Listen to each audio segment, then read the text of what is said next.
어르신, 괜찮으세요? 서연은 노인에게 다가가 어깨를 살짝 흔들었습니다. 노인은 의식이 흐릿한 상태였습니다. 얼굴은 창백했고 숨소리도 가빠 보였습니다. 옷은 남루하기 짝이 없었고 신발도 구멍이 뚫려 있었습니다. 어르신, 정신 차리세요. 서연이 다시 부르자 노인이 천천히 눈을 떴습니다. 탁한 눈동자에는 절망감이 가득했습니다. 아가씨 괜찮아요. 그냥 가세요. 노인의 목소리는 가늘고 떨렸습니다.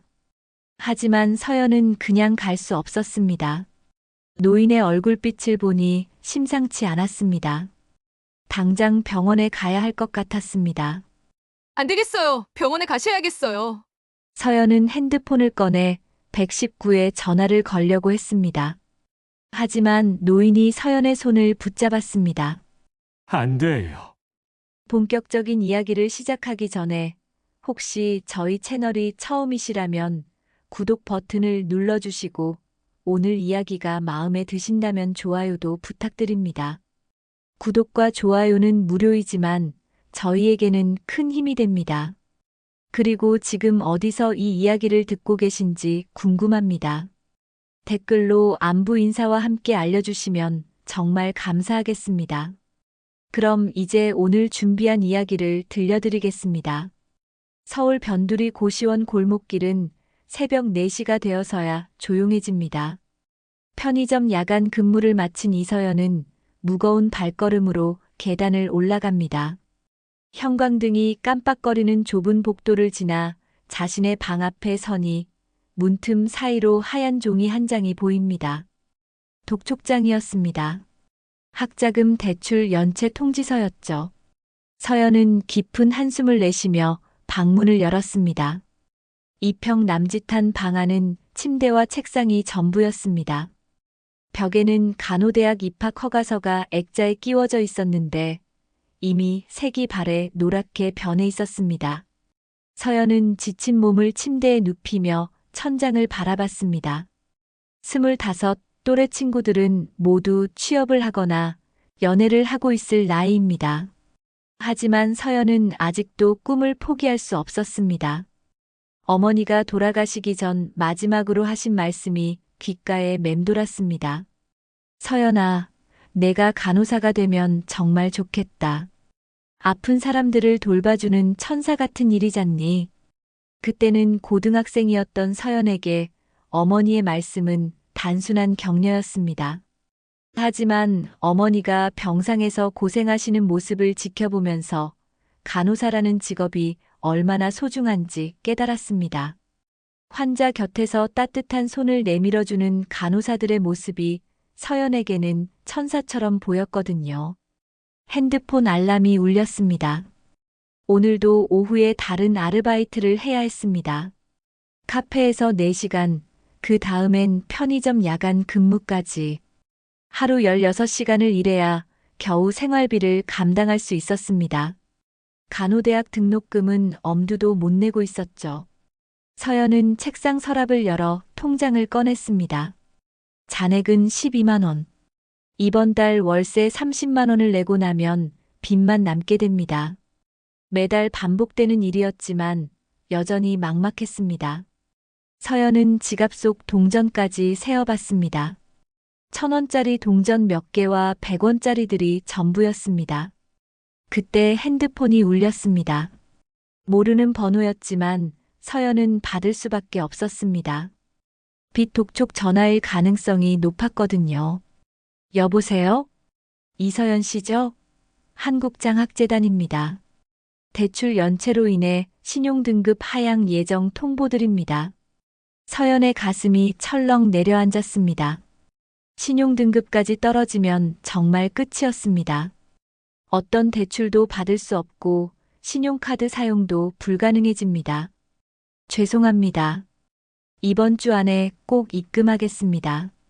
이미 몇 차례 연기해드렸는데요. 더 이상은 어렵습니다. 금요일까지 입금되지 않으면 법적 조치를 취하겠습니다. 전화가 끊어진 후 서연은 무력감에 휩싸였습니다. 아무리 열심히 일해도 빚은 늘어만 갔습니다. 꿈은 점점 멀어지고 현실은 점점 더 버거워졌습니다. 서연은 머리를 감쌌습니다. 어지러웠습니다. 창밖을 보니 비가 내리기 시작했습니다. 회색빛 하늘처럼 서연의 마음도 우울해졌습니다. 간호사가 되고 싶다는 꿈이 이렇게 어려운 일인지 몰랐습니다. 주변 사람들은 현실적으로 생각하라고 조언했지만 서연은 쉽게 포기할 수 없었습니다. 문득 서연은 어머니와 함께 병원에 다녔던 기억을 떠올렸습니다. 항암 치료를 받으시던 어머니는 늘 고통스러워 하셨지만 간호사들이 손을 잡아주면 한결 편안해 하셨습니다. 그때 서연은 생각했습니다.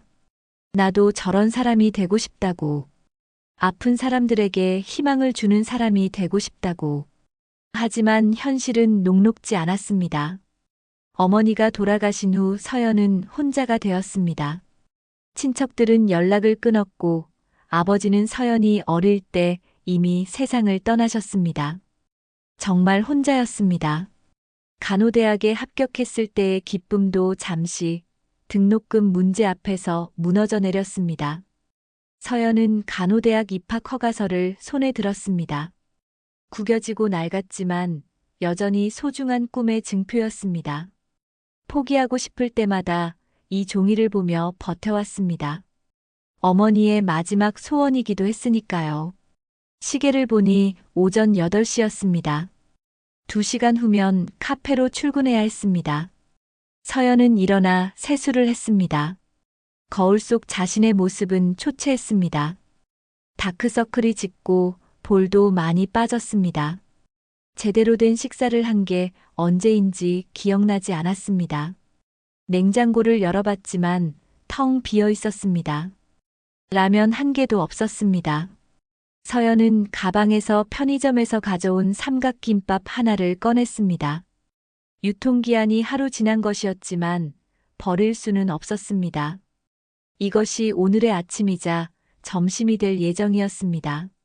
삼각김밥을 한 입 베어 물며 서연은 눈물이 날 것 같았습니다. 이런 생활이 언제까지 계속될까요? 25이라는 나이가 무겁게 느껴졌습니다. 친구들은 이미 사회생활을 시작했고 어떤 친구는 벌써 결혼까지 했습니다. 하지만 서연은 여전히 제자리 걸음이었습니다. 핸드폰에 카톡이 왔습니다. 고등학교 동창 모임 공지였습니다. 서연은 읽지도 않고 삭제했습니다. 어떤 얼굴로 친구들을 만날 수 있을까요? 모두들 성공한 이야기를 할 텐데 서연은 할 말이 없었습니다. 그때 또 다른 전화가 걸려왔습니다. 이번엔 카페 사장님이었습니다. 서연아, 미안한데 오늘 손님이 적어서 일찍 들어와도 될 것 같아. 2시간만 일하면 될 것 같은데. 서연의 마음이 무너졌습니다. 2시간이면 일당이 반으로 줄어듭니다. 그래도 어쩔 수 없었습니다. 네, 알겠습니다. 전화를 끊고 서연은 창밖을 바라봤습니다. 비가 더 세게 내리고 있었습니다. 우산도 없었습니다. 작년에 바람에 부러진 후 새로 살 여유가 없었거든요. 하지만 서연은 거울을 보며 스스로에게 말했습니다. 오늘도 힘내자. 포기하면 안 돼. 어머니의 유일한 유산은 간호사가 되라는 당부였습니다. 그 약속만큼은 지키고 싶었습니다. 비록 지금은 편의점에서 야간 근무를 하고 있지만 언젠가는 하얀 간호사복을 입고 환자들을 돌보는 자신의 모습을 그려봤습니다. 그 꿈만이 서연을 버티게 하는 유일한 희망이었습니다. 서연은 낡은 가방을 메고 방을 나섰습니다. 비가 내리는 거리로 향하면서 마음속으로 다짐했습니다. 오늘 하루도 견뎌내자고. 꿈을 향해 한 걸음씩 나아가자고. 비가 억수같이 쏟아지는 밤 서연은 편의점 야간 근무를 끝내고 고시원으로 향하고 있었습니다. 없어 온몸이 흠뻑 젖었지만 신경 쓸 겨를이 없었습니다. 오늘 카페에서 2시간밖에 일하지 못해 일당이 반으로 줄어들었거든요. 내일 당장 월세를 내야 하는데 돈이 부족했습니다. 서연은 젖은 머리를 쓸어 올리며 빠른 걸음으로 골목길을 지나고 있었습니다. 가로등 불빛이 비에 젖은 아스팔트에 반사되어 흐릿하게 번져 보였습니다. 이 시간이면 거리는 대부분 조용하지만 오늘은 뭔가 다른 느낌이었습니다. 그때 길가에서 뭔가 움직이는 것을 발견했습니다. 서연은 발걸음을 멈추고 자세히 들여다봤습니다. 한 노인이 길바닥에 쓰러져 있었습니다. 비에 흠뻑 젖은 채로 웅크리고 있는 모습이 너무나 처참해 보였습니다. 서연은 망설였습니다. 지금 자신의 처지도 어려운데 남을 도울 여유가 있을까요? 하지만 그냥 지나칠 수는 없었습니다. 어머니가 항상 말씀하셨거든요. 어려운 사람을 보면 외면하지 말라고. 어르신, 괜찮으세요? 서연은 노인에게 다가가 어깨를 살짝 흔들었습니다. 노인은 의식이 흐릿한 상태였습니다. 얼굴은 창백했고 숨소리도 가빠 보였습니다. 옷은 남루하기 짝이 없었고 신발도 구멍이 뚫려 있었습니다. 어르신, 정신 차리세요. 서연이 다시 부르자 노인이 천천히 눈을 떴습니다. 탁한 눈동자에는 절망감이 가득했습니다. 아가씨, 괜찮아요. 그냥 가세요. 노인의 목소리는 가늘고 떨렸습니다. 하지만 서연은 그냥 갈 수 없었습니다. 노인의 얼굴빛을 보니 심상치 않았습니다. 당장 병원에 가야 할 것 같았습니다. 안 되겠어요. 병원에 가셔야겠어요. 서연은 핸드폰을 꺼내 119에 전화를 걸려고 했습니다. 하지만 노인이 서연의 손을 붙잡았습니다. 안 돼요. 돈이 없어요. 병원비 낼 수 없어요. 노인의 말에 서연의 가슴이 아팠습니다. 자신과 같은 처지였습니다. 아픈데도 돈이 없어 병원에 갈 수 없는 현실. 서연은 잠시 망설였지만 곧 결심을 굳혔습니다. 제가 모실게요. 걱정하지 마세요. 서연은 노인을 부축해 일으켜 세웠습니다. 노인은 매우 허약했습니다. 몸무게도 많이 나가지 않았지만 거의 의식을 잃은 상태라 부축하기가 쉽지 않았습니다. 서연은 온 힘을 다해 노인을 지탱하며 큰 길로 나갔습니다. 택시를 잡기 위해 손을 흔들었지만 비 오는 밤이라 쉽게 잡히지 않았습니다. 몇 대가 지나갔지만 모두 손님이 있거나 서지 않았습니다. 서연과 노인은 비에 더욱 젖어갔습니다. 마침내 한 대의 택시가 섰습니다. 기사는 젖은 노인을 보며 난색을 표했습니다. 아가씨, 저분 상태가 응급환자예요. 가장 가까운 병원으로 가주세요. 서연의 간절한 목소리에 기사는 마지못해 문을 열어줬습니다. 서연은 노인을 조심스럽게 택시에 태웠습니다. 노인의 의식은 점점 더 흐려져 갔습니다. 어르신, 조금만 참으세요. 곧 병원 도착해요. 택시 안에서 서연은 노인의 손을 꼭 잡고 있었습니다. 노인의 손은 차갑고 거칠었습니다. 오랫동안 고생하며 살아온 흔적이 역력했습니다. 서연은 어머니의 마지막 순간을 떠올렸습니다. 그때도 이렇게 차가운 손을 잡고 있었죠. 병원에 도착하자 서연은 응급실로 뛰어갔습니다. 환자분이 쓰러졌어요. 빨리 봐주세요. 의료진이 달려와 노인을 응급실로 옮겼습니다. 서연은 접수 창구로 갔습니다. 간호사가 서류를 내밀며 말했습니다. 보호자이신가요? 신분증과 환자분과의 관계를 확인해야 합니다. 서연은 당황했습니다.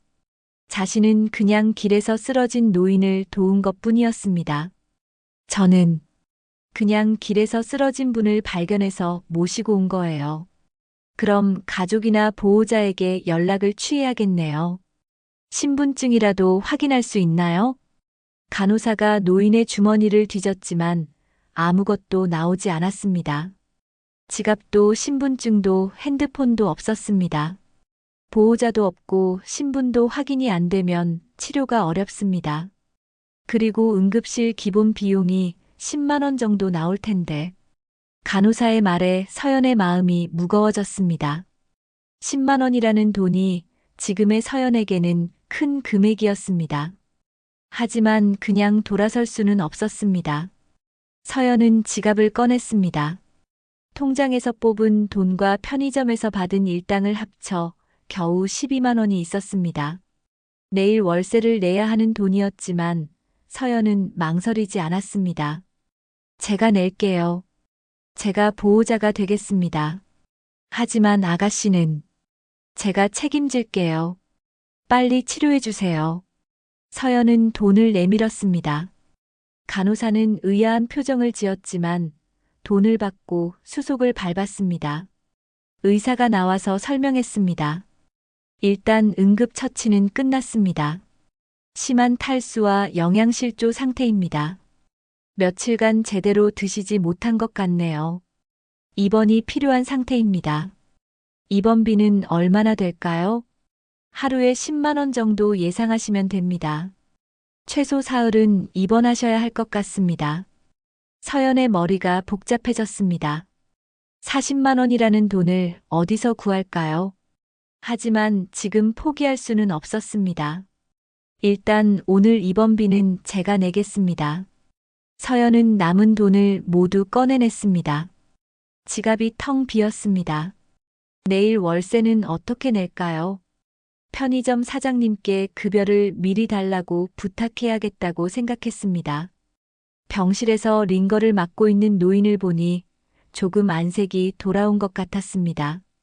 의식도 점차 돌아오고 있었습니다. 어르신, 괜찮으세요? 노인이 눈을 뜨고 서연을 바라봤습니다. 이번에는 눈빛이 맑았습니다. 아가씨, 고맙습니다. 생명의 은인이네요. 괜찮아요. 당연한 일을 한 거예요. 하지만 병원비는 제가 어떻게... 서연은 노인의 손을 잡았습니다. 걱정하지 마세요. 일단 몸부터 회복하세요. 노인의 눈에 눈물이 고였습니다. 이런 따뜻한 마음을 받아본 게 얼마만인지 모르겠다는 표정이었습니다. 서연은 새벽까지 병실에서 노인을 돌봤습니다. 간호사가 물어보는 노인의 인적사항도 대신 답했습니다. 이름은 한기호라고 했습니다. 나이는 70대 중반으로 보였습니다. 아침이 되어 서연은 편의점으로 출근해야 했습니다. 노인에게 인사를 하려는데 한기호가 서연의 손을 꼭 잡았습니다. 아가씨 이름이 뭔가요? 이서연이에요. 서연 양, 정말 고맙습니다. 이 은혜는 절대 잊지 않겠습니다. 서연은 미소를 지으며 병실을 나왔습니다. 지갑은 텅 비었지만 마음은 따뜻했습니다. 어머니가 하늘에서 보시면 기뻐하실 것 같았습니다. 하지만 현실은 여전히 냉혹했습니다. 월세도 내야 하고 생활비도 마련해야 했습니다.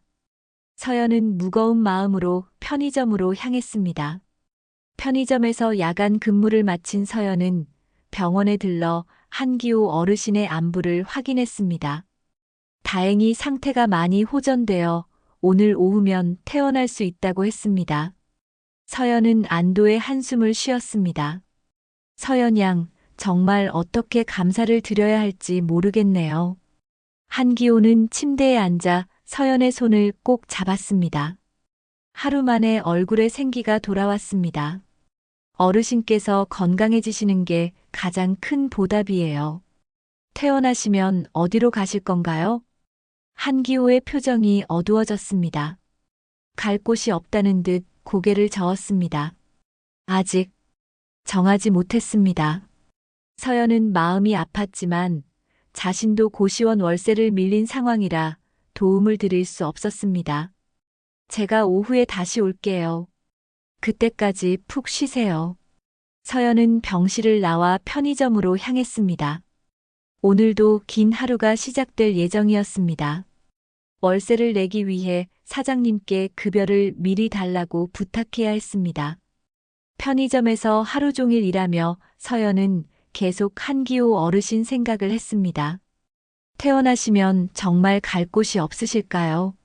자신도 어려운 처지지만 뭔가 도움을 드리고 싶었습니다.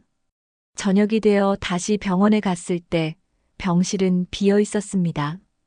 간호사에게 물어보니 오후에 퇴원하셨다고 했습니다. 연락처도 남기지 않으셨다고 했습니다. 서연은 아쉬웠습니다. 인사도 제대로 나누지 못했네요. 어르신이 건강하게 지내시길 바랄 뿐이었습니다. 며칠이 지났습니다. 서연은 여전히 편의점과 카페를 오가며 바쁜 일상을 보내고 있었습니다. 한기호 어르신은 가끔 생각났지만 일상에 치여 점점 잊혀져 갔습니다.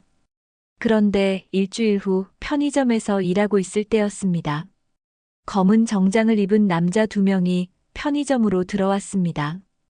일반적인 손님과는 분위기가 달랐습니다. 혹시 이서연 씨이신가요? 서연은 당황했습니다.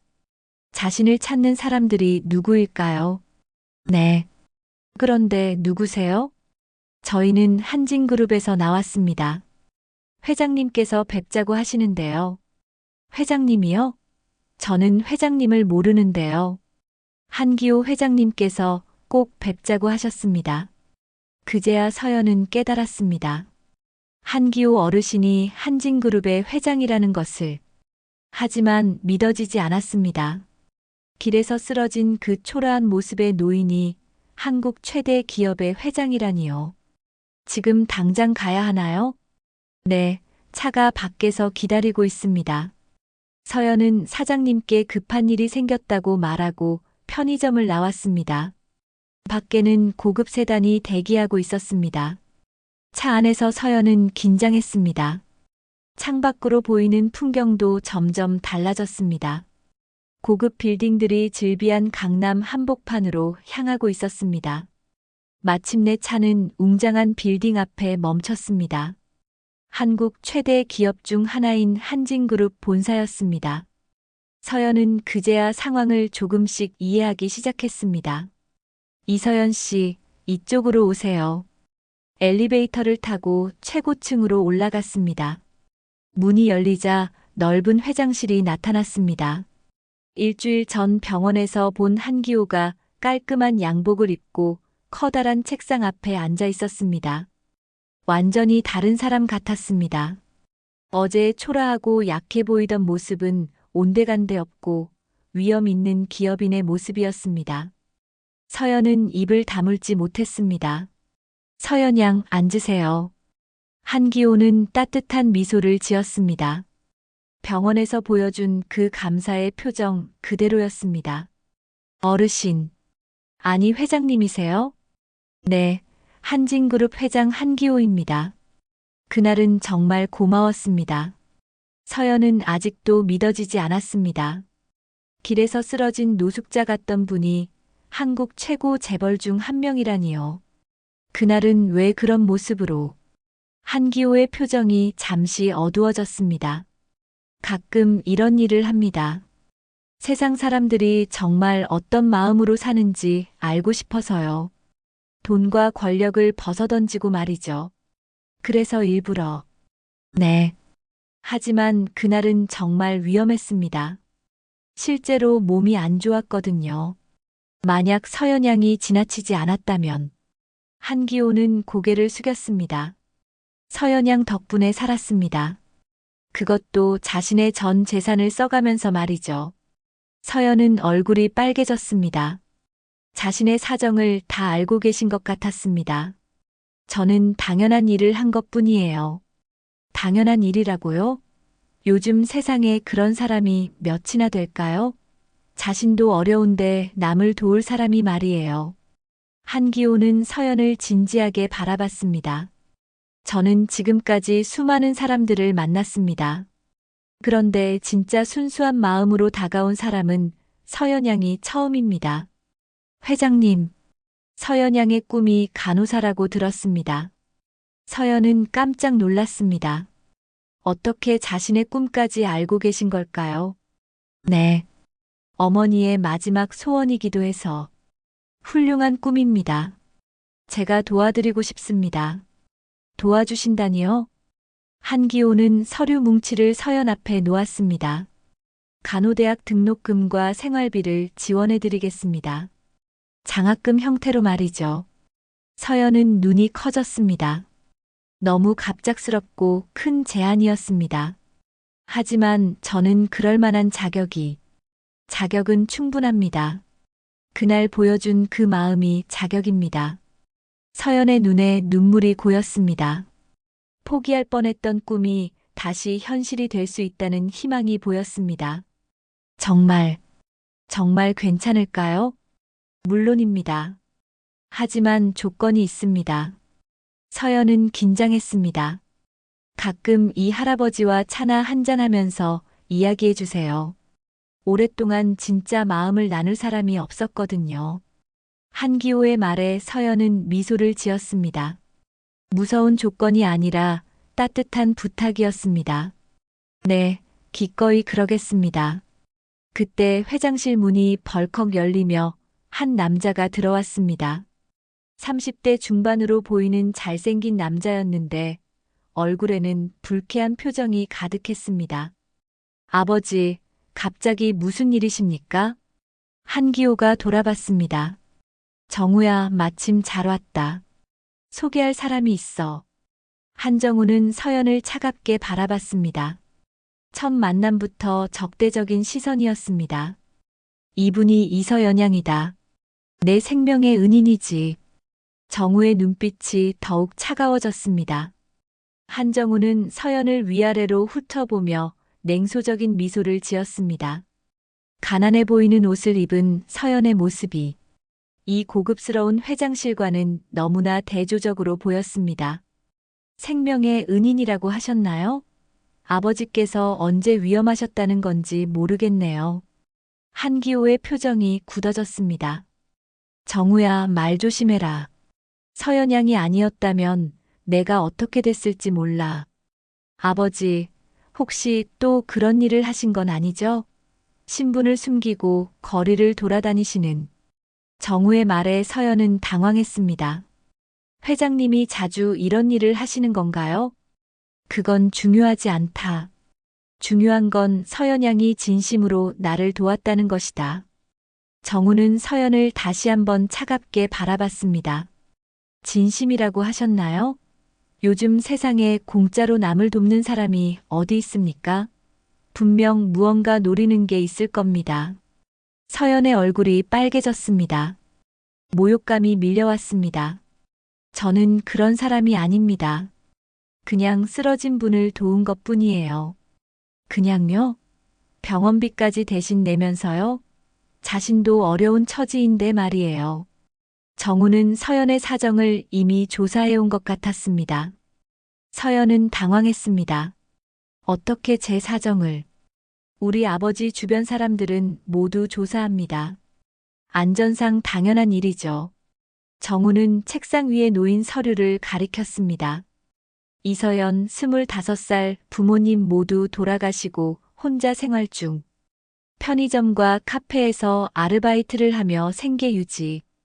간호대학 진학을 꿈꾸고 있으나 경제적 어려움으로 포기 상태.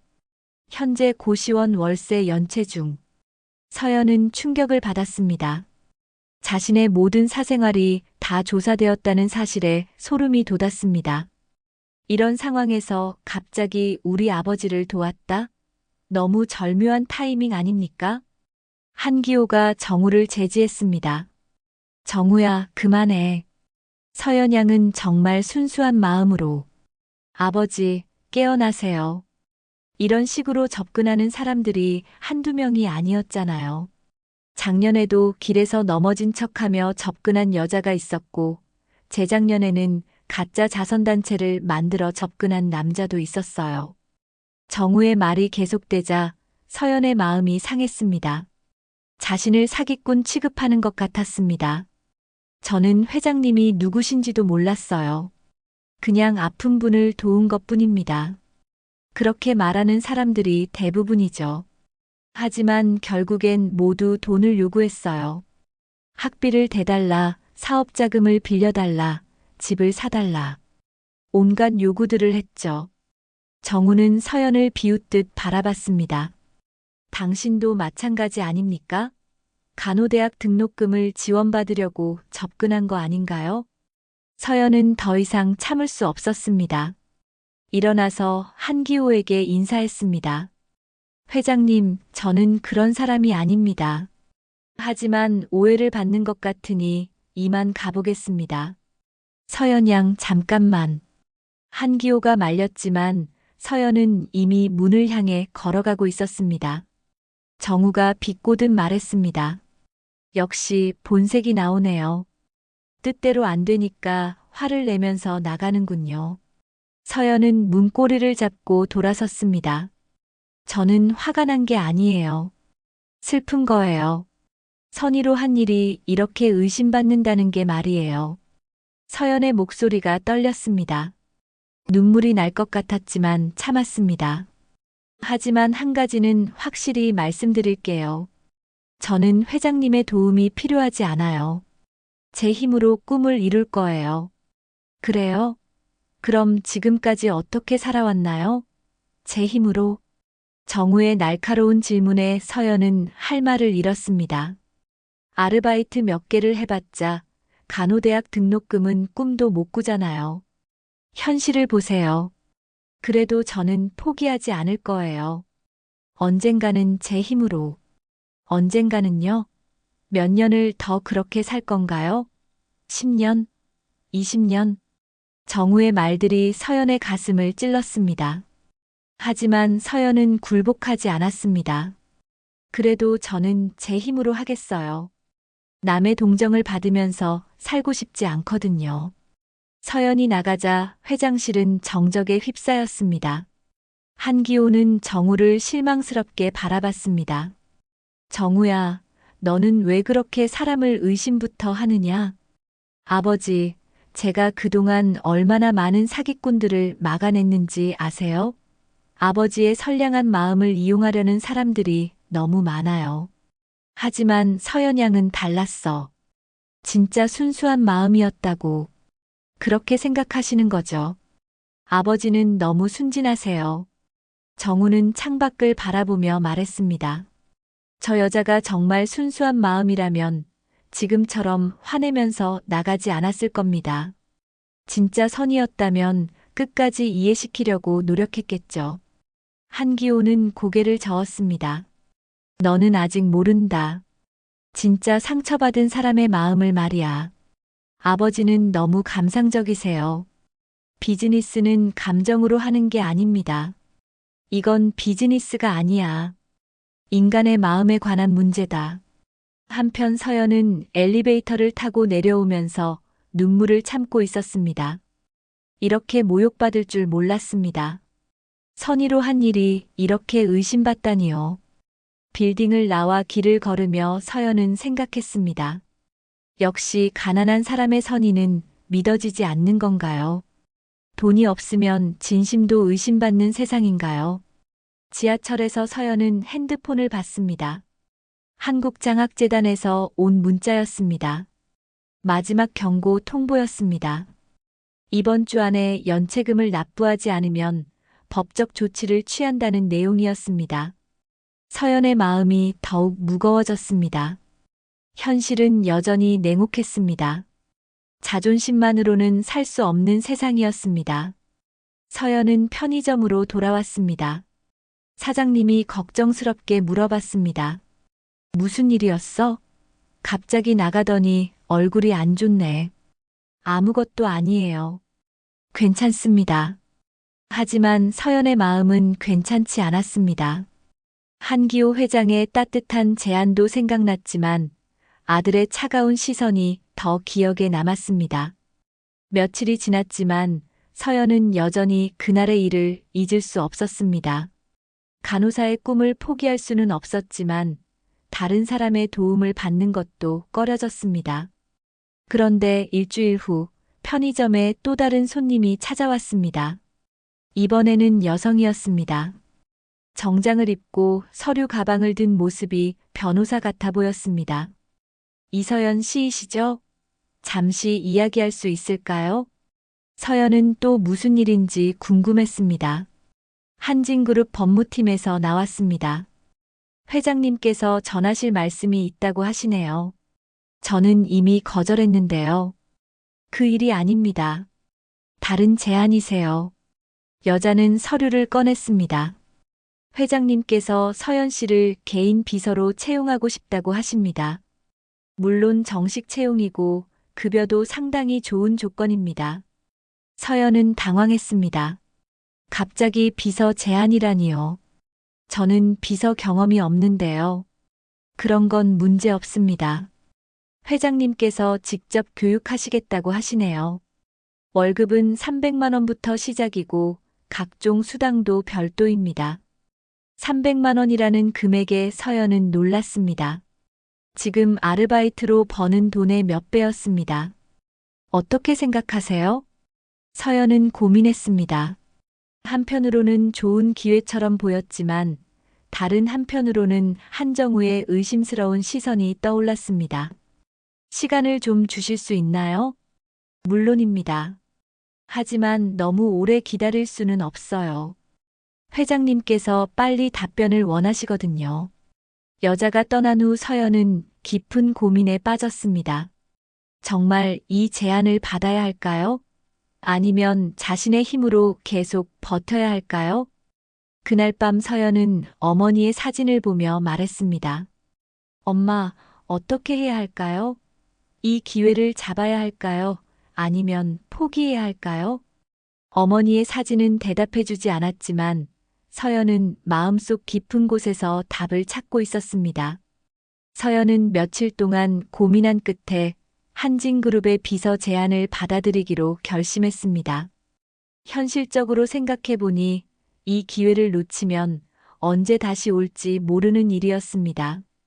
한정우의 차가운 시선이 신경 쓰였지만 어머니의 꿈을 이루기 위해서는 어떤 시련도 견뎌야 한다고 생각했습니다.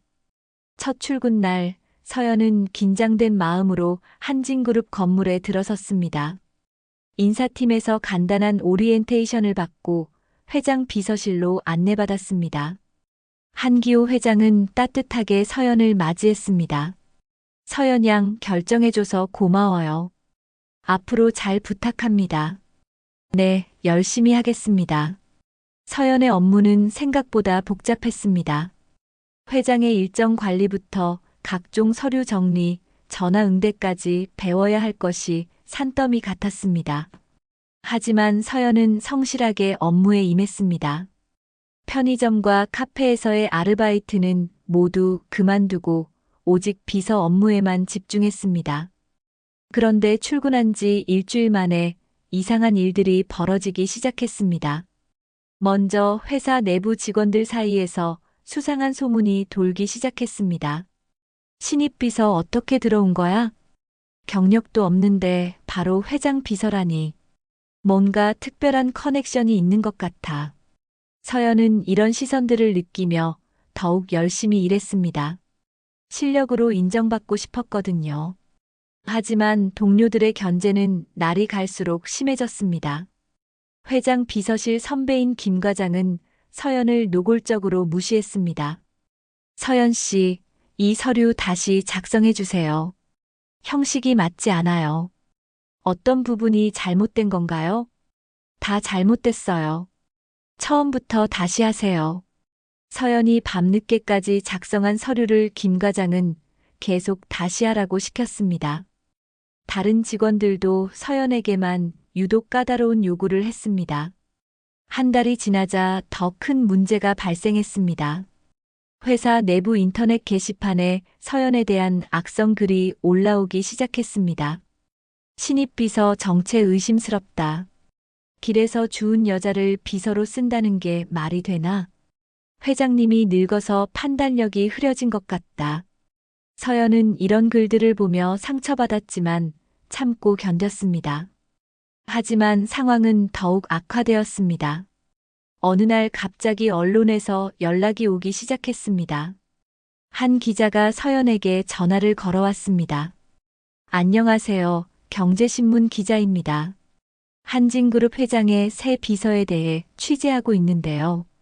죄송하지만 언론 인터뷰는 할 수 없습니다. 아, 그냥 간단한 질문만요. 회장과 어떤 특별한 관계이신지 궁금해서요. 서연은 당황하며 전화를 끊었습니다. 하지만 이것은 시작에 불과했습니다. 며칠 후 인터넷과 신문에 서연에 대한 자극적인 기사가 쏟아져 나왔습니다. 한진그룹 회장의 새 비서, 의문의 배경. 편의점 알바에서 하루아침에 대기업 비서로. 나이 차이 50살, 과연 단순한 업무 관계일까?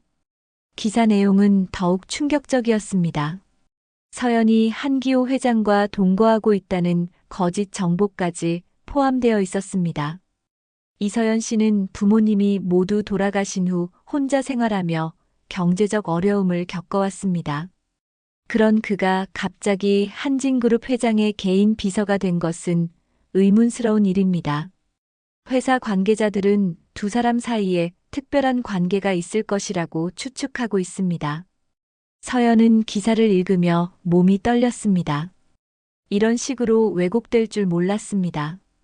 더 큰 충격은 기사에 실린 사진이었습니다. 서연이 한기호 회장과 함께 업무를 보는 모습이 마치 친밀한 관계처럼 보이도록 편집되어 있었습니다. 회사에 출근하자 동료들의 시선이 완전히 달라져 있었습니다. 복도를 지나갈 때마다 수군거리는 소리가 들렸습니다. 진짜 그런 관계인가 봐. 나이 차이가 저렇게 나는데. 돈 때문에 그런 거 아닐까? 비서실 분위기도 최악이 되었습니다. 김 과장은 서연을 대놓고 무시했습니다. 서연 씨, 이런 스캔들 때문에 비서실 이미지가 다 망가졌어요. 어떻게 책임지실 건가요? 서연은 참을 수 없었습니다. 한기호 회장을 찾아가 사실을 밝혀달라고 부탁했습니다. 회장님, 이 기사들을 보셨죠? 제발 해명을 해주세요. 한기호는 안쓰러운 표정으로 서연을 바라봤습니다. 미안해요, 서연 양. 내가 이런 일까지 생각하지 못했네요. 누가 이런 정보를 흘린 건가요? 제 개인 정보가 다 나와 있어요. 그때 한정우가 회장실로 들어왔습니다. 만족스러운 표정이었습니다. 아버지, 뉴스 보셨죠? 이제라도 정신 차리세요. 서연은 한정우를 노려봤습니다. 설마 이 기사를 당신이 흘린 건가요? 나요? 왜 내가 그런 일을 하겠어요? 언론은 알아서 취재하는 거죠. 하지만 정우의 표정에서 서연은 확신했습니다. 분명 정우가 뒤에서 조작한 일이었습니다. 당신이 한 일이죠. 제 사생활을 다 조사해서 언론에 흘린 거잖아요. 증거가 있나요? 그냥 의심만으로 사람을 몰아세우는 건 좋지 않죠. 한기호가 둘 사이를 말렸습니다. 그만해, 둘 다. 지금 중요한 건 이 상황을 어떻게 해결하느냐야. 하지만 상황은 더욱 악화되었습니다. 서연이 살던 고시원 앞에는 기자들이 몰려들었습니다. 집주인은 서연에게 당장 나가라고 했습니다. 이 난리가 무슨 일이야? 우리 고시원 이미지가 다 망가졌어. 당장 나가. 서연은 갈 곳이 없어졌습니다. 회사에서도 압박이 들어왔습니다. 인사팀장이 서연을 불러내 말했습니다. 서연 씨, 이 상황이 해결될 때까지 잠시 휴직하는 게 어떨까요? 회사 이미지에도 좋지 않고. 결국 서연은 비서직에서도 밀려날 위기에 처했습니다. 모든 것을 잃었습니다. 집도 일자리도 사람들의 신뢰도 모두 사라져가고 있었습니다. 비 오는 거리에서 가방 하나만 들고 서 있는 서연의 모습은 처량하기 그지없었습니다. 핸드폰에는 온갖 악성 댓글들이 쏟아졌습니다. 돈 때문에 늙은이한테 붙은 거 아냐? 요즘 여자들 정말 뻔뻔하다. 가난한 게 죄가 아니라지만 이런 식으로 성공하려는 건 문제다. 서연은 핸드폰을 꺼버렸습니다. 더 이상 볼 수 없었습니다. 지하철역 벤치에 앉아 서연은 생각했습니다. 정말 자신이 잘못한 일일까요? 그냥 쓰러진 사람을 도운 것뿐인데 왜 이런 일을 당해야 할까요? 내가 도운 게 죄라면 도대체 누굴 믿어야 하지? 서연의 눈에서 눈물이 흘러내렸습니다. 어머니의 꿈은 이제 정말 물거품이 된 것 같았습니다. 세상의 차가운 시선 앞에서 서연은 무력감을 느꼈습니다. 비 오는 거리에서 갈 곳 없이 헤매던 서연은 24시간 찜질방에서 하루하루를 버티고 있었습니다. 핸드폰은 꺼놓은 지 오래였습니다. 기자들의 전화와 악성 댓글들을 더 이상 견딜 수 없었거든요. 며칠째 제대로 된 식사도 하지 못한 채 컵라면으로 끼니를 때우고 있었습니다. 서연은 찜질방 구석에 앉아 자신의 처지를 생각했습니다. 불과 한 달 전만 해도 꿈에 부풀어 있었는데 지금은 모든 것을 잃고 거리로 내몰린 신세가 되었습니다. 한정우의 음모로 모든 것이 무너져 내렸지만 그것을 증명할 방법도 없었습니다. 그런데 사흘째 되는 밤 찜질방 로비에서 뜻밖의 사람을 만났습니다. 한기호 회장이었습니다. 평상복을 입고 혼자 찾아온 회장의 모습에 서연은 깜짝 놀랐습니다. 서연 양. 한기호의 목소리에는 깊은 미안함이 담겨 있었습니다. 서연은 당황스러워하며 자리에서 일어났습니다. 회장님, 어떻게 여기를? 서연 양을 찾기 위해 며칠째 돌아다녔습니다.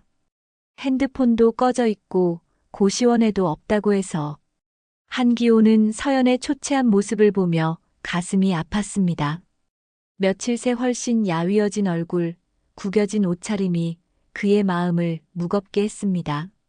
서연 양, 이런 곳에서 지내면 안 되죠. 일단 나가요. 회장님, 저는 괜찮습니다. 그냥 가세요.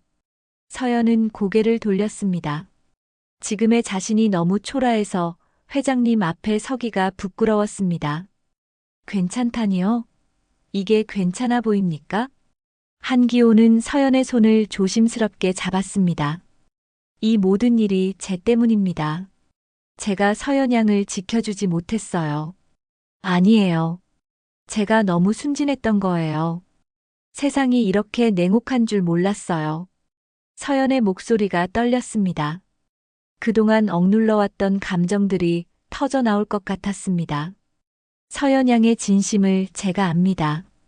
서연 양은 돈 때문에 저를 도운 게 아니었잖아요. 한기호의 말에 서연은 더 이상 참을 수 없었습니다. 눈물이 왈칵 쏟아졌습니다. 저는 정말 그냥 쓰러진 분을 도운 것뿐이었어요. 왜 다들 저를 나쁜 사람으로 만드는 거죠? 서연은 울면서 그동안의 억울함을 쏟아냈습니다. 언론의 왜곡된 보도, 사람들의 차가운 시선, 모든 것을 잃은 절망감까지. 한기호는 서연의 등을 토닥이며 위로했습니다. 다 제 잘못입니다. 제가 서연 양을 제대로 보호하지 못했어요. 회장님은 잘못하신 게 없어요. 저를 도와주려고 하셨잖아요. 아닙니다. 제가 너무 성급했어요. 세상이 어떤 곳인지 미리 생각했어야 했는데.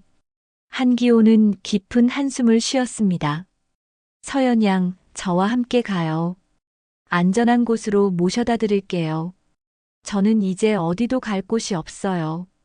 회장님과 함께 있으면 더 큰 소동이 일어날 거예요. 그런 걱정은 하지 마세요. 제가 다 해결할 테니까. 하지만 서연은 고개를 저었습니다. 저는 정말 괜찮아요. 이제 익숙해졌어요. 한기호는 서연의 마음을 이해했습니다. 지금의 서연은 세상에 대한 신뢰를 완전히 잃은 상태였습니다. 누구의 도움도 받고 싶어 하지 않을 것이었습니다. 그럼 이야기라도 들어주세요. 제가 하고 싶은 말이 있어요. 서연은 마지못해 고개를 끄덕였습니다. 두 사람은 찜질방 한 구석에 앉아 이야기를 나누기 시작했습니다. 서연 양, 제가 왜 그날 길거리에 나가 있었는지 아세요? 신분을 숨기고 세상을 보려고 하신다고 하셨잖아요. 맞습니다. 하지만 그날은 조금 달랐어요. 제가 정말 외로웠거든요. 한기호의 고백에 서연은 놀랐습니다. 외로우셨다고요? 네. 부와 권력을 가지고 있지만 진짜 제 마음을 이해해주는 사람은 아무도 없었어요. 모두들 제가 가진 것만 보지 진짜 저를 보지는 않았거든요. 한기호는 과거를 회상하며 말했습니다. 아내가 세상을 떠난 후 더욱 그랬어요.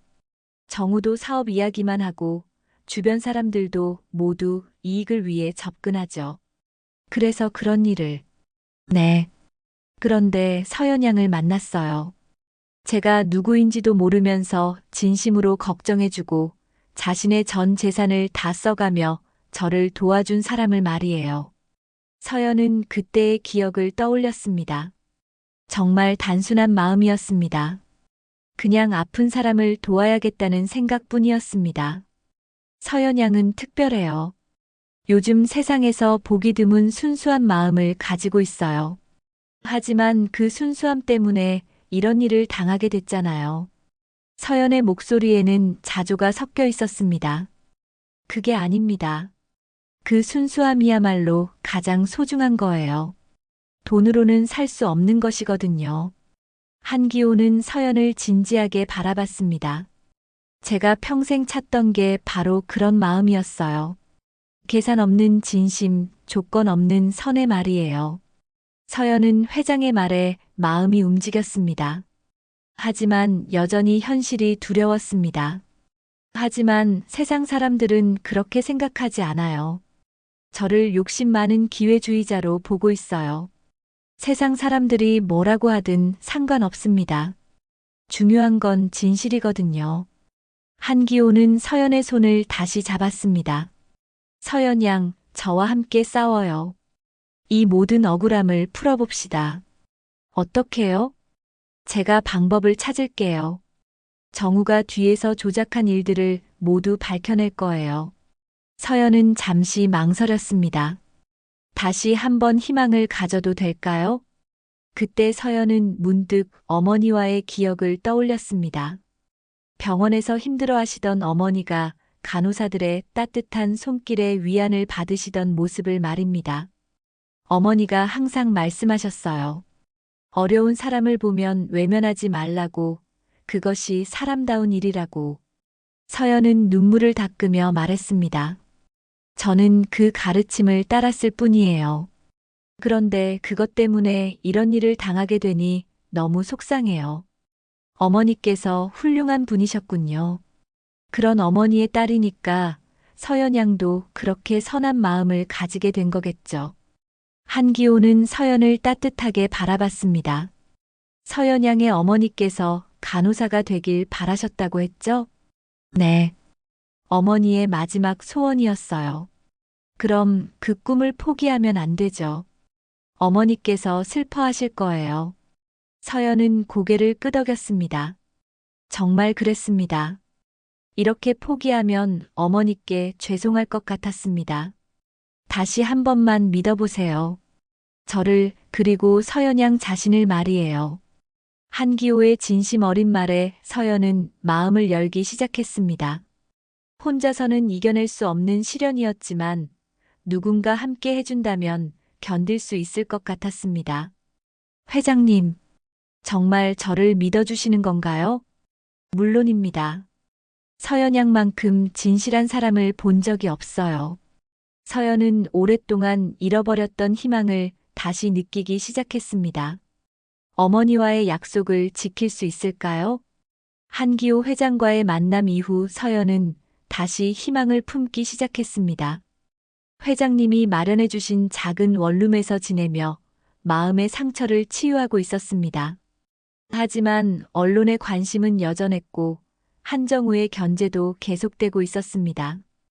그런 어느 날 한기호 회장이 중요한 발표를 하겠다며 임시 이사회를 소집했습니다. 한진그룹 본사 대회의실에는 이사진들과 주요 임직원들이 모여들었습니다. 한정우도 긴장한 표정으로 자리에 앉아 있었습니다. 오늘 여러분들께 중요한 발표를 하려고 합니다. 한기호 회장의 목소리는 평소보다 더욱 단호했습니다. 회의실 안은 숨막히는 정적에 휩싸였습니다. 먼저 최근에 있었던 언론 보도에 대해 말씀드리겠습니다. 제 개인 비서인 이서연 씨에 대한 악의적인 기사들이 나돌고 있는데 이는 모두 사실무근입니다. 한정우는 불안한 표정을 지었습니다. 아버지가 무슨 말을 할지 예상할 수 없었습니다. 이서연 씨는 제가 길에서 쓰러졌을 때 생명을 구해준 은인입니다. 자신의 전 재산을 털어서까지 저를 도와준 진정한 선량한 사람입니다. 회의실 안에서 웅성거리는 소리가 들렸습니다. 이사들은 서로 눈빛을 주고받았습니다. 그런데 누군가가 의도적으로 이서연 씨의 개인정보를 언론에 흘려 악의적인 기사를 만들어냈습니다. 이는 명백한 명예훼손이자 사생활 침해입니다. 한기호는 한정우를 똑바로 바라봤습니다. 정우야, 내가 한 일이지? 갑작스러운 질문에 한정우는 당황했습니다. 아버지, 무슨 말씀이세요? 제가 왜 그런 일을? 증거가 있다. 한기호는 서류 뭉치를 테이블 위에 놓았습니다. 사설 탐정 회사에 의뢰해서 조사했다. 언론에 정보를 제공한 사람이 누구인지 모두 밝혀졌어. 한정우의 얼굴이 창백해졌습니다. 이사들도 충격을 받은 듯 수군거렸습니다. 내가 사설 탐정을 고용해서 이서연 씨의 개인정보를 수집했고 그것을 여러 언론사에 제공했다. 심지어 사진까지 조작해서 말이야. 아버지, 그건 변명하지 마라. 다 증거가 있다고 했잖아. 한기호의 목소리에는 깊은 실망감이 담겨 있었습니다. 내가 왜 그런 일을 했는지 알 것 같다. 내가 이서연 씨를 편애한다고 생각했겠지. 하지만 그건 내 착각이야. 아버지, 저는 회사를 위해서 무고한 사람을 음해하는 게 회사를 위한 일이라고 생각하나? 한정우는 할 말을 잃었습니다. 아버지의 날카로운 추궁 앞에서 더 이상 부인할 수 없었습니다. 네, 제가 했습니다. 하지만 정말 회사를 위해서였어요. 아버지께서 그 여자에게 속으신다고 생각했거든요. 속았다고? 내가 진심이 뭔지 아느냐? 한기호는 자리에서 일어났습니다. 이서연 씨는 내가 누구인지도 모르면서 나를 도왔다. 자신의 마지막 돈까지 써가면서 말이야. 그런데 너는 그런 선행을 더럽혔어. 회의실 안은 완전한 정적에 휩싸였습니다. 이사들은 이런 부자 간의 대립을 목격하게 될 줄 몰랐습니다. 아버지, 저는 아버지를 보호하려고. 보호? 내가 한 일은 보호가 아니라 파괴야. 한 사람의 인생을 파괴한 거라고. 한기호는 깊은 한숨을 쉬었습니다. 정우야, 너는 사업 능력은 뛰어나지만 사람을 보는 눈이 없어. 아니, 사람의 마음을 이해하지 못해. 아버지, 이서연 씨 같은 사람이야말로 우리 회사가 추구해야 할 가치를 보여주는 거야. 진심과 선해, 그리고 희생정신 말이야. 한기호는 이사들을 둘러봤습니다. 여러분들께 오늘 중요한 발표를 하겠습니다. 모든 사람들의 시선이 한기호에게 집중되었습니다. 제 재산의 상당 부분을 이서연 씨의 이름으로 신탁 설정하겠습니다. 회의실이 발칵 뒤집어졌습니다. 이사들은 믿을 수 없다는 표정을 지었고 한정우는 충격에 휩싸였습니다. 아버지, 이건 너무하잖아요. 너무하다고? 내 재산을 누구에게 줄지는 내가 정하는 거야. 하지만 저는 아버지의 아들이에요. 당연히 상속받을 권리가. 권리는 자격 있는 사람에게 주어지는 거야. 한기호는 한정우를 냉정하게 바라봤습니다. 너는 지금까지 내 아들이라는 이유만으로 모든 것을 당연하게 여겼어. 하지만 진정한 후계자가 되려면 자격을 보여야 해. 자격이라니요. 진심을 아는 것, 사람을 사랑할 줄 아는 것, 그리고 약자를 보호할 줄 아는 것 말이야. 한기호의 말에 한정우는 분노했습니다. 아버지, 이건 배신입니다. 저는 지금까지 회사를 위해 얼마나 노력했는데요. 노력은 인정한다. 하지만 방향이 틀렸어. 방향이 틀렸다고요? 제가 회사를 키우고 발전시켰잖아요. 회사는 돈만으로 되는 게 아니야. 사람의 마음이 있어야 해. 한기호는 창밖을 바라봤습니다. 이서연 씨는 그것을 보여줬어. 계산 없는 선에 조건 없는 도움을 말이야. 아버지께서는 그 여자에게 완전히 속으신 거예요. 한정우의 목소리가 높아졌습니다. 속았다고? 오히려 내가 깨달은 거야. 진짜 가치가 뭔지를 말이야. 한기호는 한정우를 안쓰럽게 바라봤습니다. 정우야, 아직 늦지 않았어. 내가 변할 수 있다면. 변하라고요? 제가 뭘 잘못했다는 거예요? 내 마음을 들여다봐라. 정말로 사람을 사랑해 본 적이 있나? 조건 없이 누군가를 도와본 적이 있나? 한정우는 할 말을 잃었습니다. 자신의 삶을 돌이켜보니 모든 관계가 이익을 바탕으로 한 것이었습니다. 피보다 진심이 먼저다. 한기호의 마지막 말이 회의실에 울려 퍼졌습니다. 한정우는 충격을 받은 채로 자리에서 일어났습니다. 아버지, 정말 이런 결정을 번복하지 않으실 건가요? 내 결정은 확고하다. 한정우는 분노와 절망이 뒤섞인 표정으로 회의실을 나갔습니다. 이사들은 어떻게 대응해야 할지 모르겠다는 표정이었습니다.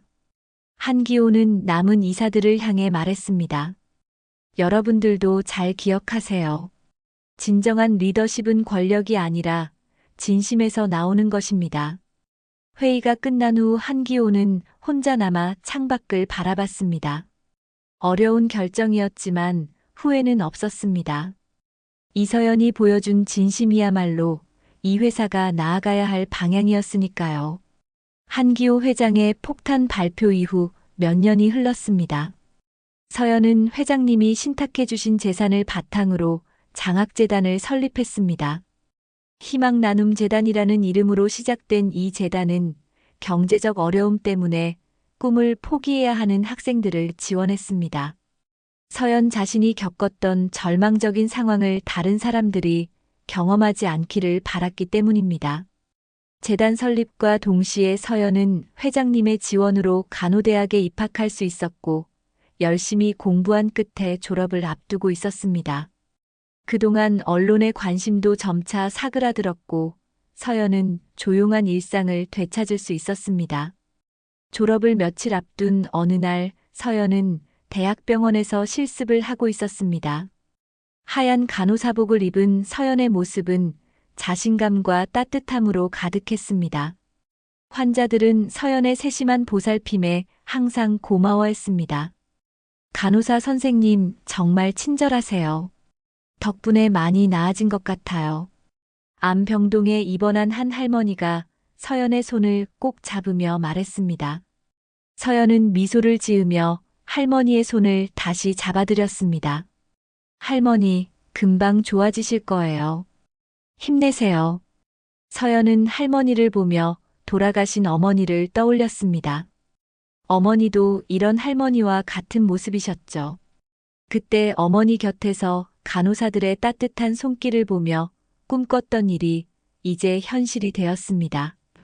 병실을 돌며 서연은 각 환자들의 상태를 꼼꼼히 확인했습니다. 약 복용 시간을 알려드리고 불편한 곳은 없는지 물어봤습니다. 동료 간호사들도 서연의 성실함과 친절함을 인정했습니다. 서연 씨, 정말 천성이 간호사네요. 환자들이 서연 씨만 찾아요. 수간호사의 칭찬에 서연은 겸손하게 고개를 숙였습니다. 저는 그냥 당연한 일을 하는 것뿐이에요. 점심시간이 되어 서연은 병원 옥상 정원으로 올라갔습니다. 그곳에서 도시락을 먹으며 잠시 휴식을 취하는 것이 일상이 되었습니다. 옥상에서 내려다 보이는 도시 풍경을 보며 서연은 지난 시간들을 회상했습니다. 편의점에서 야간 근무를 하던 힘들었던 시절, 한기호 회장님을 만나면서 시작된 파란만장한 일들, 그리고 모든 것을 잃고 절망했던 순간들까지 이 모든 것이 지금의 자신을 만들어낸 소중한 경험이었습니다. 그때 휴대폰이 울렸습니다. 한기호 회장님에게서 온 연락이었습니다. 서연 양 졸업 축하합니다. 오늘 저녁에 만나서 식사라도 할까요? 회장님 감사합니다. 네, 좋아요. 서연은 회장님과의 약속이 항상 즐거웠습니다. 할아버지 같은 따뜻함으로 대해주시는 회장님 덕분에 어려운 시절을 견딜 수 있었거든요. 저녁 시간 서연은 한기호 회장과 조용한 한식당에서 만났습니다. 회장님은 서연의 졸업을 진심으로 축하해 주었습니다. 정말 자랑스럽군요. 드디어 어머니의 꿈을 이뤘네요. 회장님 덕분입니다. 회장님이 아니었다면 이룰 수 없었을 꿈이에요.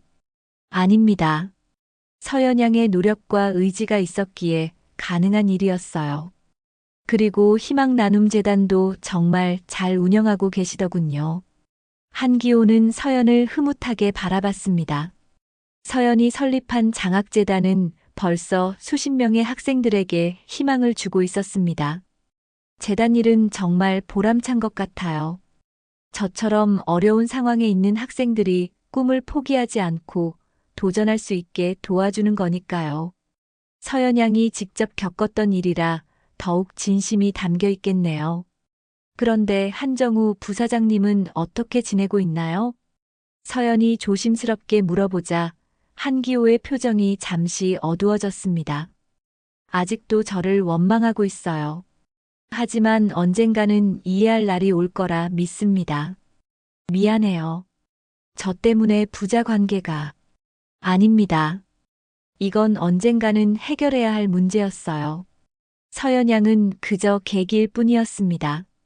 한기호는 서연의 손을 감싸며 말했습니다. 서연 양이 보여준 진심 덕분에 제가 진짜 중요한 게 무엇인지 깨달았어요. 돈과 권력보다 소중한 건 사람의 마음이라는 것을 말이에요. 식사를 마친 후 서연은 회장님과 작별 인사를 나누었습니다. 이제 정식으로 간호사가 되어 새로운 삶을 시작할 예정이었습니다. 며칠 후 서연의 졸업식이 열렸습니다. 강당에는 가족들과 친구들이 모여 졸업생들을 축하해 주었습니다. 서연에게는 가족이 없었지만 한기호 회장님이 아버지처럼 참석해 주었습니다. 그리고 희망나눔재단의 첫 번째 장학생들도 함께 축하해 주러 왔습니다. 이서연 양. 이름이 호명되자 서연은 떨리는 마음으로 단상으로 걸어 올라갔습니다. 학장님으로부터 졸업장을 받는 순간 서연의 눈에는 눈물이 고였습니다. 엄마, 드디어 해냈어요. 약속을 지켰어요. 서연은 마음속으로 어머니께 말씀드렸습니다. 졸업장을 받고 자리로 돌아오는 서연을 보며 한기호 회장님도 눈시울을 적셨습니다. 졸업식이 끝난 후 서연은 취업을 위한 면접을 보러 다녔습니다. 여러 병원에서 좋은 조건을 제시했지만 서연은 대학병원의 안병동을 선택했습니다. 어머니처럼 아픈 환자들을 돌보고 싶었기 때문입니다. 첫 출근 날 서연은 설레는 마음으로 병원에 도착했습니다. 새하얀 간호사복을 입고 거울을 보니 어머니가 꿈꾸셨던 모습이 보였습니다. 간호사 선생님, 복도에서 아이들의 목소리가 들렸습니다. 희망나눔재단을 통해 도움을 받는 아이들이었습니다. 아이들은 서연을 보자 반갑게 달려왔습니다. 선생님, 정말 간호사가 되셨네요. 우와, 정말 예뻐요. 아이들의 순수한 미소를 보며 서연의 마음이 따뜻해졌습니다. 이 아이들도 언젠가는 자신의 꿈을 이루게 될 것입니다. 서연은 첫 근무를 시작했습니다. 안병동의 환자들은 대부분 힘들어하고 있었지만 서연의 따뜻한 보살핌에 조금씩 마음을 열었습니다. 간호사님, 손이 참 따뜻하네요. 한 환자 할아버지가 서연의 손을 잡으며 말했습니다. 링거를 교체해드리는 서연의 손길이 마치 가족 같다고 하셨습니다. 점심시간에 서연은 다시 옥상 정원으로 올라갔습니다. 도시락을 먹으며 하늘을 바라보니 마음이 평온해졌습니다. 엄마, 저 이제 정말 간호사예요. 엄마가 원하셨던 그 간호사가 되었어요. 서연은 하늘을 향해 혼잣말을 했습니다. 많이 힘들었지만 포기하지 않았어요. 그리고 좋은 분들을 만나서 도움을 받았어요. 이제는 제가 다른 사람들을 도울 차례예요. 바람이 살짝 불어와 서연의 머리카락을 흩날렸습니다. 마치 어머니가 대답해 주시는 것 같았습니다. 오후 근무 시간 서연은 새로 입원한 환자를 맞이했습니다. 어린 소녀였는데 백혈병 진단을 받고 치료를 시작하게 되었습니다. 소녀의 어머니는 걱정스러운 표정으로 딸을 바라보고 있었습니다. 걱정하지 마세요. 저희가 최선을 다해서 돌봐드릴게요. 서연은 어머니의 손을 잡으며 위로의 말을 건넸습니다. 그 순간 서연은 과거의 자신과 어머니를 보는 것 같았습니다. 간호사님, 우리 아이가 괜찮을까요? 네, 분명히 좋아질 거예요. 제가 옆에서 돌봐드릴 테니까 안심하세요. 그리고 치료비 걱정은 하지 마세요. 저희 재단에서 도와드릴 수 있어요. 서연은 희망나눔재단의 의료비 지원 프로그램을 안내해드렸습니다. 어머니의 얼굴에 희망의 빛이 돌았습니다. 하루 일과를 마치고 서연은 병원을 나섰습니다. 저녁 하늘에는 별이 반짝이고 있었습니다. 서연은 별을 바라보며 다짐했습니다. 내일도 최선을 다하자. 환자들에게 희망을 주는 간호사가 되자. 집으로 가는 길에 서연은 편의점 앞을 지나게 되었습니다. 예전에 야간 근무를 하던 그 편의점이었습니다. 새로운 아르바이트생이 일하고 있었습니다. 서연은 잠시 멈춰서서 과거를 회상했습니다. 그때는 정말 힘들었지만 그 모든 경험이 지금의 자신을 만들어냈습니다. 어려움을 이겨내며 꿈을 향해 나아갔고 마침내 목표를 달성했습니다. 서연은 미소를 지으며 집으로 향했습니다. 내일도 새로운 하루가 시작될 것입니다. 환자들을 돌보고 희망을 주고 사랑을 나누는 하루가 말입니다. 그리고 희망나눔재단을 통해 더 많은 사람들에게 꿈을 실현할 기회를 주는 하루가 될 것입니다. 병원 창밖에는 늦은 가을 햇살이 따뜻하게 내려앉습니다. 서연의 미소는 이제 더 이상 고단한 소녀의 것이 아니라 수많은 역경을 견디고 꿈을 이룬 성숙한 간호사의 것이었습니다. 어머니와의 약속을 지킨 서연, 이제 그녀의 새로운 여행이 시작됩니다. 오늘도 들어주셔서 감사합니다. 구독 버튼과 좋아요로 응원해주시고 댓글로 소감도 남겨주세요. 더욱 좋은 이야기로 다시 찾아뵙겠습니다.